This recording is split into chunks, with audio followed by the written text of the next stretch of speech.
Marie, parle-moi un peu de ta ville et de l'Éperon. Boulogne, c'est une belle ville qui a été tournée vers le port. On y prenait souvent le bateau pour l'Angleterre. Il y avait toujours beaucoup d'activités et puis en quelques années, les commerces ont fermé les uns après les autres.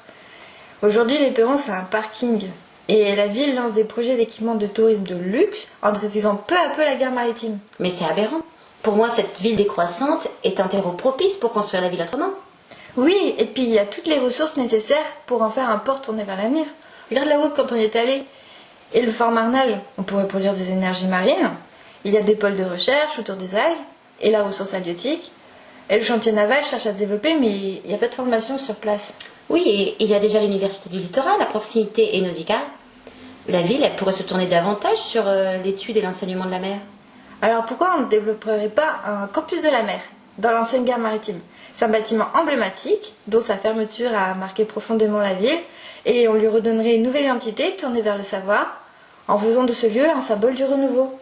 Oui, mais pour cela, il faudrait déjà rendre le site accessible, mais pas uniquement par la voiture. Il faudrait que les habitants et les visiteurs puissent à nouveau parcourir l'Éperon en leur donnant à voir leur ville de l'autre côté de la Liane. On pourrait créer une promenade reliant l'Axe-Liane à Nausicaa qui amènerait sur la plateforme de la gare maritime et qui deviendrait ainsi le belvédère sur la ville et le grand large. Et cette balade, il faut qu'elle soit rythmée, attractive. Elle pourrait accueillir des services, des commerces ou des restaurants. Le marché de poissons par exemple. Mais si tu veux faire que cet éperon soit vraiment vivant, pourquoi on ne construirait pas un bâtiment flexible qui accueillerait du logement et des bureaux selon les besoins? Oui, mais rappelle-toi qu'on est sur une friche portuaire. Il faut pouvoir accueillir les activités du port.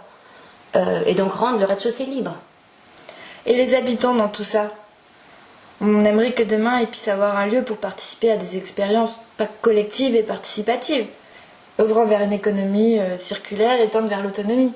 Et si l'Éperon il devenait un lieu d'expérimentation de ces idées?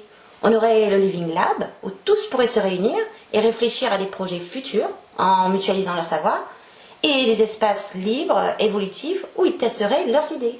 Mais oui, on pourrait développer des jardins aquaponiques par exemple, où les habitants travailleraient en lien avec le campus de la mer et développeraient avec des chercheurs des expérimentations à échelle humaine. Mais il faudrait penser à diffuser le fruit de ce travail collectif au plus grand nombre. Alors on peut imaginer que des commerces viennent prendre place sous le bâtiment et que les produits créés puissent être mis en vente et exposés au campus de la mer et servis dans des restaurants. Au final, l'Éperon, ce sera quoi? Ce sera un lieu tourné vers l'avenir, le savoir, appartenant à tous, où chacun pourrait se rencontrer, tester, apprendre, s'approprier l'espace en le construisant peu à peu. Et redonner confiance aux habitants dans le potentiel de leur ville.